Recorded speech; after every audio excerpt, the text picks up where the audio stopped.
Good afternoon, everyone. So glad to see so many excited and happy faces. I have the honor to introduce you to the wonderful Sophia Kiani that will be here on stage shortly. Sophia Kiani has a clear mission. Her mission is to educate people all around the world on the topic of climate change, especially in those regions that are most affected by the causes, by the consequences, and where the information is extremely difficult to get around this topic. Precisely because these regions, they're mostly people living that don't speak English, so they don't get easy access to the information. Sophia is an Iranian-American social entrepreneur and activist studying at Stanford University. She's the founder and executive director of Climate Cardinals, the world's largest youth-led climate nonprofit organization, and she's the youngest United Nations advisor in US history. So ladies and gentlemen, please give it up for Sophia Kiani.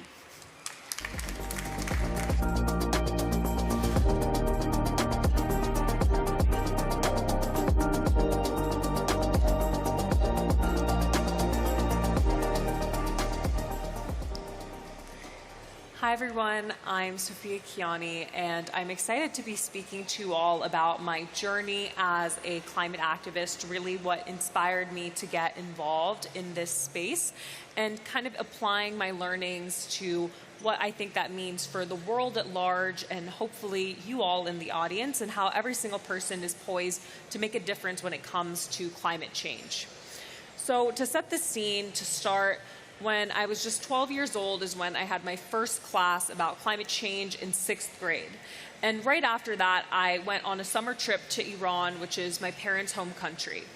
And I would go to Iran every single summer, and I'm originally from the suburbs of Washington, D.C., and I had never really firsthand experienced the impacts of environmental degradation. But it was when I went on this summer trip to Iran that I was struck by how horrible the air pollution was. And I later learned that the air pollution in Iran was so bad that it was hospitalizing thousands of people every single day. And I learned in my class that air pollution really was a symptom of the climate crisis. And as I continued to do more research into climate change in the Middle East, I learned that temperatures there were rising more than twice the global average. And so my relatives were really on the front lines of the climate crisis. And armed with this knowledge, I decided to confront my relatives. I wanted to have a discussion and to hear what they thought about this issue that I was so scared about when I heard about it in school. And what I realized alarmed me, which is that when I was throwing around these terms that I learned in school, like climate change and greenhouse gas emissions and carbon dioxide, my relatives kind of greeted me with blank stares. And even though, of course, they had experienced the symptoms of the climate crisis, I mean, as I said, in the Middle East, temperatures were rising more than twice the global average. That summer that I went to Iran, my sister even passed out from how bad the extreme heat was. That was all stuff that they had experienced. The drought in the Middle East was also something that they had experienced, but they didn't realize that this was all as a result of climate change, which is the result of fossil fuel extraction. And I was really confused that how I, as a young person, someone in middle school, could know more than the adults around me who I looked to for guidance and for information. And I actually found a study that read that only 5% of Iranian students could properly explain the greenhouse gas effect. So there actually was a systemic lack of climate literature and information available in Farsi, which is Iran's native language. And being the ambitious and slightly bratty 12-year-old that I was, I decided to work with my mom to translate climate resources into Farsi because I wanted to talk to my relatives about climate change and to really engage them in the literature that I had learned about in school. And it was really incredible to me how seemingly overnight, once I was able to do these translations and have really honest conversations with my relatives about climate change, how much more alarmed they became about the issue. And initially, when I was still that age, I thought that the way we would solve climate change was by getting my relatives to eat less meat or to recycle. But that was really the beginning of my journey into climate activism and the beginning of what now has become a 10-year learning experience of me immersing myself in this field and slowly starting to learn more about how I, as an individual, could make an impact and also, hopefully, how others could make an impact as well. So after my experience in middle school, where I saw the power that climate education could have on an individual and hopefully then a community, I decided to start organizing with various different grassroots climate organizations in my community, in my hometown, in the area of Washington, D.C. So I got involved with Greta Thunberg's Fridays for Future movement, striking every single day, and I also started to get involved with other movements like Zero Hour. And I was so amazed and struck by the power of young people during this time period. In 2019, that was when we had the global youth climate strikes, and we had over 6-7 million people go out into the streets to strike for climate action, which is something that had never happened in modern history. And it really was only as a result of the power and the enthusiasm of young people, and specifically young people that were utilizing social media to get the word out about climate change. And while I was working with these various climate organizations, the thing that really stood out to me, though, was that almost all of our resources, almost all of the information that we were supplying people with was only available in English. And so I couldn't help but think that we were continuing to leave people like my relatives behind in our advocacy. And I even found, when I was doing more research on the topic, I actually found a study that read that even though 75% of the world does not speak English, 80% of scientific literature is only available in English. And even the UN's IPCC report, which is widely regarded as the most renowned piece of climate literature in the world, is only officially available in the 6 UN languages that account for less than half of the world's speaking population. Long story short, I was a nerd, and I realized that there seemed to be this big gaping hole in the climate movement, and I was really shocked that it didn't seem like there was a good solution to this issue of climate literacy. And even a few years ago, a study found that 40% of adults in the world had never heard about climate change. And what I was really grappling with is, how are we supposed to address an issue that so much of the world still doesn't seem to know about? And so in my senior year of high school, kind of using these years of grassroots organizing experience that I had gained, I decided to start Climate Cardinals, really with the goal of making sure that everyone everywhere could learn about climate change and feel empowered to take action on the issue. And so on the very first day that Climate Cardinals launched, which was out of just my childhood bedroom in McLean, Virginia, we had over 1,000 people sign up to volunteer with us. And that was purely just because I had one of my friends post a TikTok video inviting young people from all over the world to join us and to volunteer. And immediately we were able to really strike a nerve with people, which is that so many young people, so many people generally in the world, want to feel empowered, want to feel like they can be part of the climate solution, but they really didn't have a pathway to engage. And so with Climate Cardinals, given that so much of the world is bilingual, so many people do speak different languages, all of these young people from around the world, there was this outpouring of enthusiasm of young people who wanted to get involved and to actually make a difference. And now, just a few years later, Climate Cardinals has grown to over 10,000 youth volunteers in over 80 countries with an average age of just 16. And with our grassroots army, we've been able to translate over 1.5 million words of climate resources into over 100 different languages, really tangibly making an impact and ensuring that we can have a global and diverse perspective when it comes to educating people about climate change. And my experience with Climate Cardinals really affirmed to me the role and the influence and the power of young people, and how crucial it is to have progressive voices involved in this space, really driving on the edge of innovation. And around 6 months after I started Climate Cardinals, I was invited by the UN Secretary General Antonio Guterres to join his inaugural Youth Advisory Group as the youngest member and the US point of contact. And my experiences with the UN, similarly, were incredibly informative because it showed me how I, along with a group of diverse young people from around the world, were able to really talk to the UN about climate justice. And what I mean by this is that I started to learn that when we talk about climate solutions, it's incredibly important to take into account the people that are worst impacted by the climate crisis. And these are people of color, marginalized communities, women, children. A study that I found read that around 80% of the people that are actually displaced by climate change are women. Our climate refugees tend to disproportionately be women.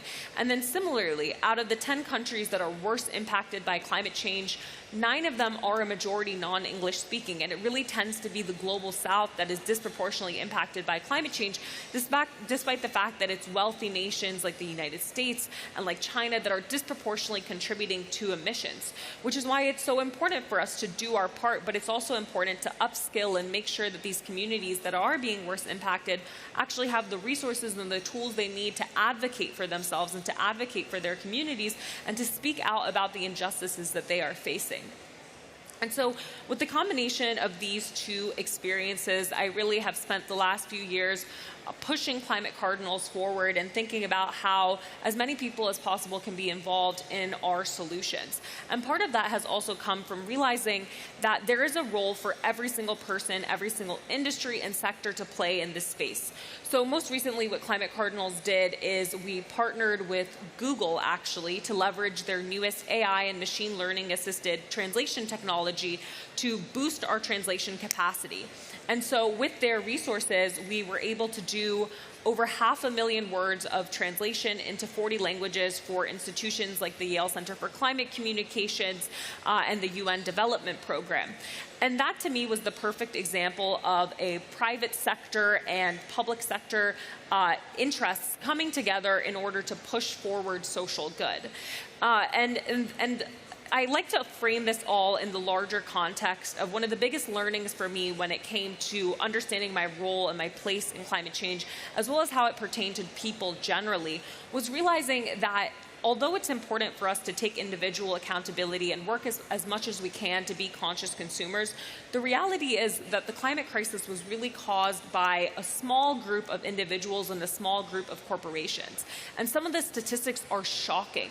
Just 100 companies are responsible for 71% of the world's industrial emissions. And most of our global gas emissions actually come directly from fossil fuels, oil, gas, and it actually was something that the personal carbon footprint was actually taken by the oil and gas industry and utilized as a marketing tactic to make individuals feel like we are responsible for climate change, when really that just puts these big polluters off of the hook and prevents us from holding them accountable.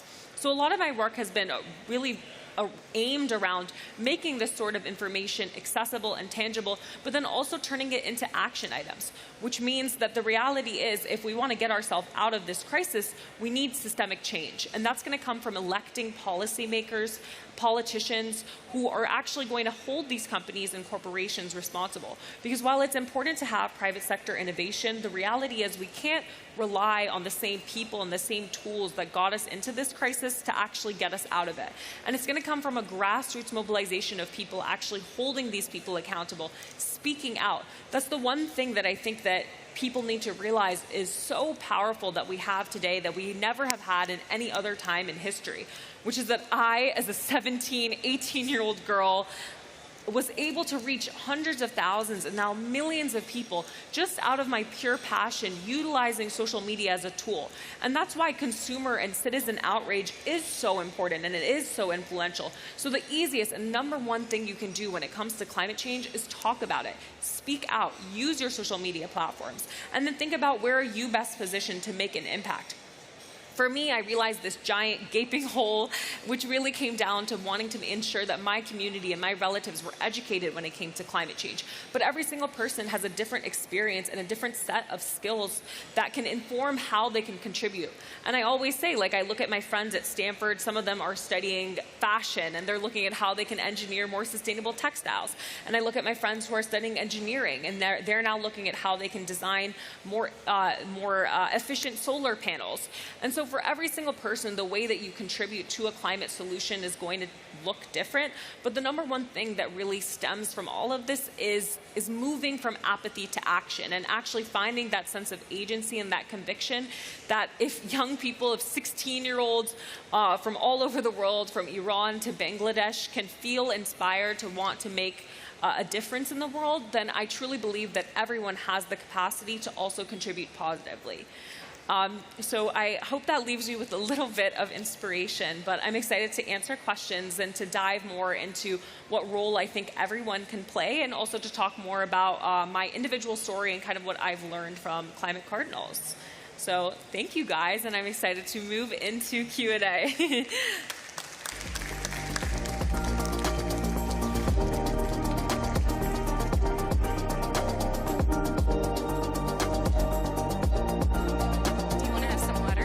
So good, don't worry. Thank you. Thank you so much for the insight, Sophia.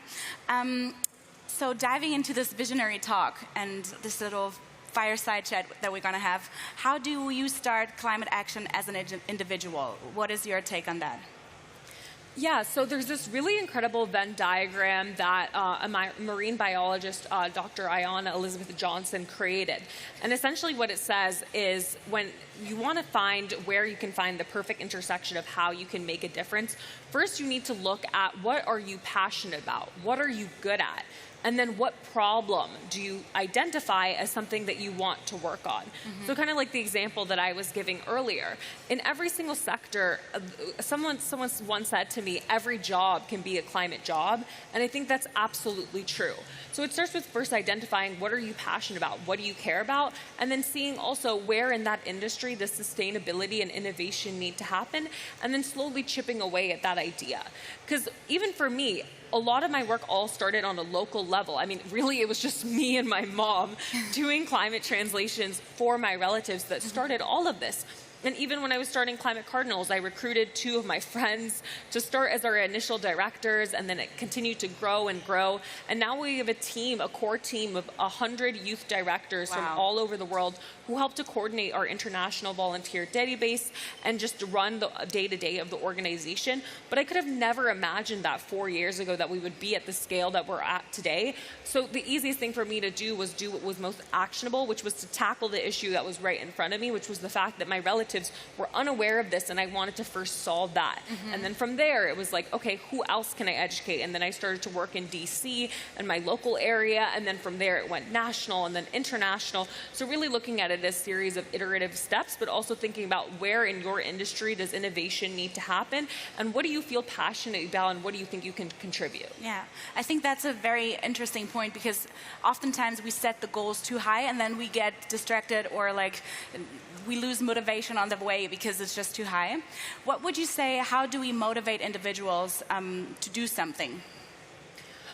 For me, it really has stemmed from allowing people to realize that most of us, the average ordinary person, is not the reason we are in this crisis, but despite that, every single one of us has the opportunity to be part of the climate solution. Mm-hmm. And I always like to point to the example of Climate Cardinals, of the fact that we see all these young people from all around the world working in their free time every single day. I mean, my friends and I were doing translations for UNICEF in between like our school proms and homework.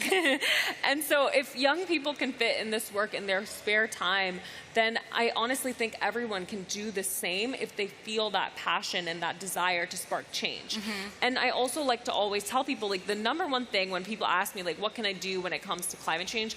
I always say vote. Go vote for a candidate that believes in climate change and is committed to passing progressive climate legislation. Because what we need is systemic change. No matter how many of us start to drive electric vehicles or start to eat a completely plant-friendly diet, we need to actually eliminate the subsidies that are making people choose behaviors that are fundamentally unsustainable. And that's going to come from electing policymakers that actually change the systems, the way that they're designed, and eliminate these subsidies and actually commit to stopping new fossil fuel development. And I think reframing it as something that doesn't make people feel guilty, but instead makes them feel empowered and makes them feel like they do have the ability to make a difference, has been the big difference for me in mobilizing people and making them feel energized and excited to actually make an impact. So we just spoke about how we motivate individuals. How do we motivate the industry? Totally. I mean, when you look at all the incredible companies that are here today, a lot of it comes from recognizing that there are tried and true solutions that really rely on it to transition to renewable energy. So electrification of vehicles, investing in public transportation, there are clear solutions that scientists have laid out. There are really blueprints, and it comes to really finding that sense of agency and purpose, but also for consumers, actually holding companies accountable and calling for the changes that we want to see. And so I think it needs to be a mixed balance between companies actually taking individual responsibility, responding to the demands of consumers, and also thinking about it from a place of human rights and fundamental human need, but then also politicians ensuring that this isn't just something that is coming down to a corporation's interests, when oftentimes that's counterbalanced with their economic bottom line, and then consumers also holding both companies and politicians accountable for spurring this change forward. Okay. Are there any programs by the UN, for example, for the industry to become part of? Totally. The UN Global Compact is a really great industry initiative that focuses on kind of like open sourcing and sharing solutions and adhering to certain standards. So that's an initiative within the UN that I think is great, that many companies should look towards. Okay, let's see if more companies join in. You advocate for corporations. So how can this be fostered in the industry and in politics? What would you say? Yeah, well, for me, I think what you were asking is like how we can bring these sectors together. And I think that the partnership that Google and Climate Cardinals put together was a really great example of how people can come together to push forward climate solutions. And Cristina Figueres has done an amazing job of basically saying that everyone has a role to play when it comes to being part of the climate solution. So really what we need is more dialogue. An example I'll give of this is when I was part of the UN's Youth Advisory Group on climate change, something we did that I thought was incredible was we brought together over 400 young people from over 100 countries all together, and we spent 3 days writing concrete policy resolutions and calls to action for what we wanted to see from our governmental ministers. So, for example, we wanted to see more robust investment in climate education. We wanted to see young people being upskilled and prepared to take on green jobs. Because if we're going to be rapidly investing in this new infrastructure, we also need young people to be trained, to be put into place to take over these jobs. And then we actually had the opportunity to present that to ministers from over 40 countries, including John Kerry. And that to me was a great example of so often young people are siloed and are on the front, are on the sidelines. We're in the streets, we're striking, but there's no actual opportunity for us to engage in concrete dialogue with these people.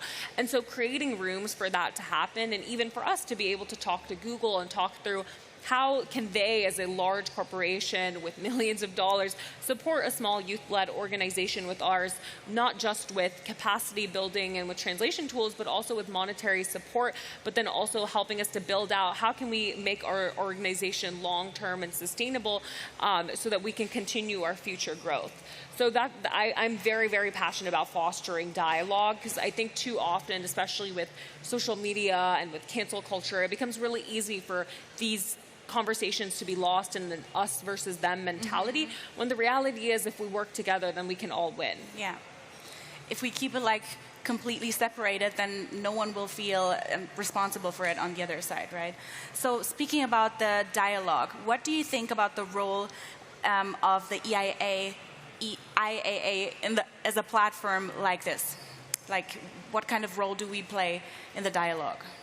Yeah, well, I would say that in a space like this, open sourcing of solutions is something that's really critical, because a lot of innovation is needed in terms of what we can do with biofuels and hydrogen. And so when companies can come together and basically open source and share, like, this is our roadmap for reaching climate neutrality. Like, these are the ambitious science-based targets that we are setting based on the IPCC. And then they can, even though so much of our entire society is oriented around competition, I think that it's really important for sectors to also, when it comes to sustainability, realize that this is not a zero-sum game. It's a zero-sum game for the planet if we don't all innovate and do better. And so finding opportunity for dialogue between peers and helping each other innovate and move forward is what I think is the most important outcome that can come from spaces like this.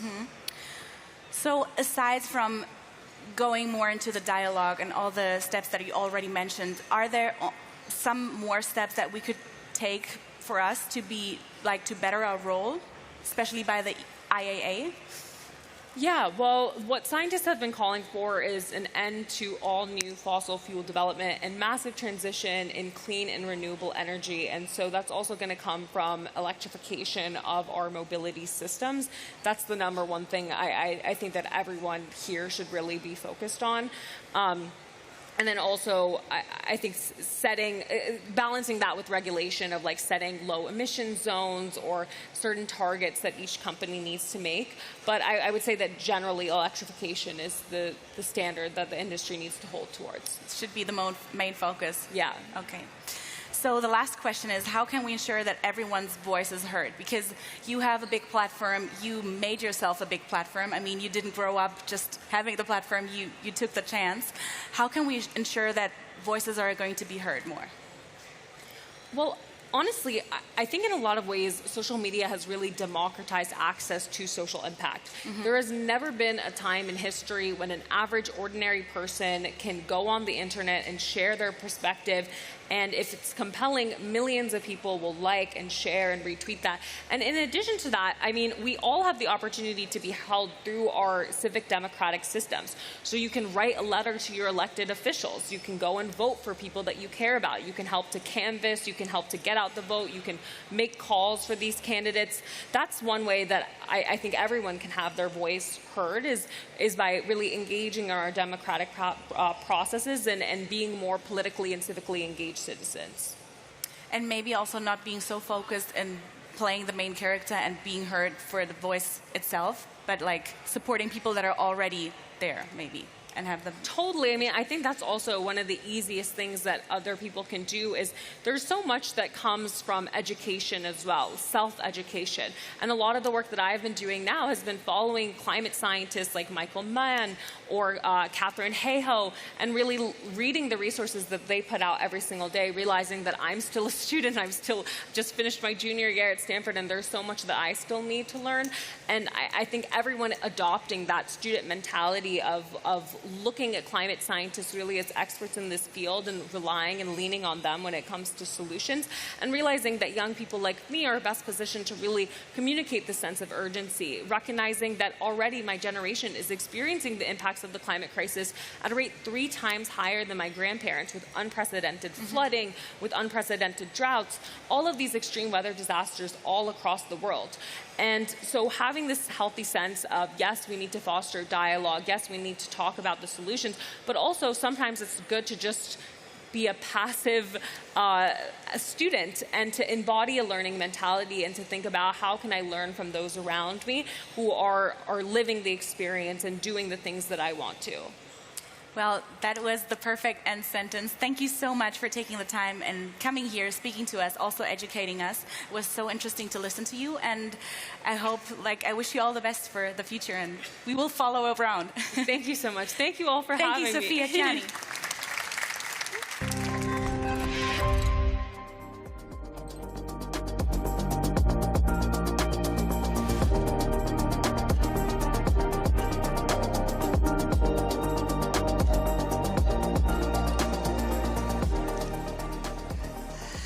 Thank you so much, Sophia and Jenny, for this incredible